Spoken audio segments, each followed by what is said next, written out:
Hello, I am वेदिका कपूर और आज मैं बात करने वाली हूँ प्रांजल और उनके मम्मी पापा प्रियंका सिक्का एंड अमित सिक्का से। आज हम बात करेंगे प्रांजल के बारे में। प्रांजल का बायलेटरल N7 इम्प्लांट हुआ था और अभी उसने बायलेटरल N8 अपग्रेड किया है। आज हम उसकी इम्प्लांट जर्नी के बारे में बात करने वाले हैं। How are you Priyanka? How are you Amit? Fine. Thank you for taking out time. So सबसे पहले मेरा क्वेश्चन आप लोगों से है कि प्रांजल को कितना हियरिंग लॉस था और आप किस तरीके का हियरिंग लॉस था उसके बारे में थोड़ा सा बताइए। प्रांजल का जैसे हमने 2 इयर्स की एज में OAE एंड इम्पिडेंस करवाया, जो बेसिक स्क्रीनिंग टेस्ट होता है, वो पास आया था। लेकिन उसके बाद भी हमें डाउट था कि समथिंग इज गोइंग ऑन, कुछ ठीक नहीं है। तो हमने बेरा टेस्ट कराया and BERA came profound. So complete hearing loss था, बट स्टिल हमें कंफ्यूजन थी बिकॉज उसको कुछ साउंड सुनाई देती थी, but BERA was profound. Then the audiologist suggested कि ये ऑडिटरी डिससिंक्रोनी है। It's a very rare kind of a hearing loss. It is called ANST, or neuropathy. Auditory neuropathy. Auditory neuropathy. So auditory neuropathy Pranjal के दोनों ही कानों में diagnose हुआ था। Yes, it was bilateral. Okay. So आपने हियरिंग एड लगाई थी प्रांजल को, हियरिंग एड के साथ कैसा एक्सपीरियंस था? जब हमने 2.5 तक ये जो प्रोसेस, क्योंकि 2-3 बारी बेरा कराना पड़ा, उस कंफ्यूजन थी, हमने हेयरिंग एड बहुत लेट लगाई बिकॉज ANST था, पता नहीं था कि ANST होता क्या है।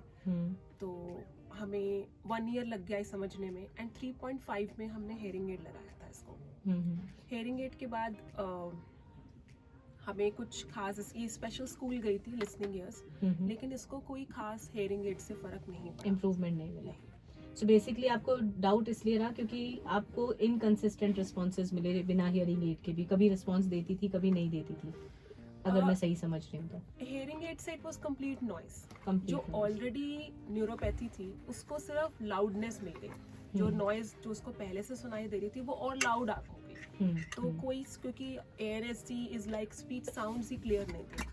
कभी जैसे आपने बिल्कुल ठीक कहा है कि कभी सुनाई दे रही हैं कभी नहीं, कभी हाई फ्रिक्वेंसी सुनाई दे रही है कभी लो, कभी किसी डेसिबल पे कभी किसी डेसिबल पे, तो इतना कंफ्यूजन था।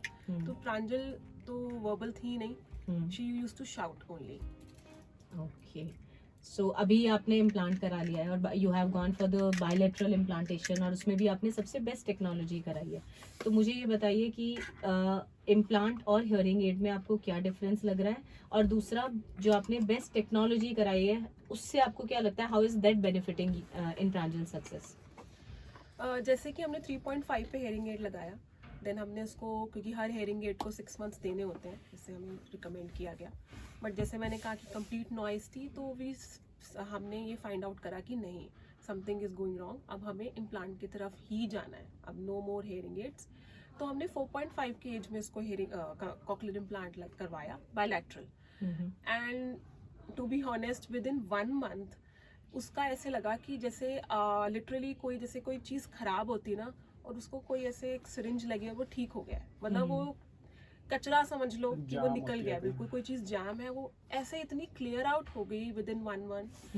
एंड इनिशियल 3 मंथ्स में ही प्रांजल स्टार्टेड, वो ऑडियो वर्बल थेरेपी हमने करी, उसने साउंड सुनना शुरू कर दी, एंड 6 मंथ्स में इसने सेंटेंसेस बोलने शुरू कर दिए। ये from a non-verbal child to speaking sentences in 6 months was a big miracle. I And know, thanks I know. to the technology.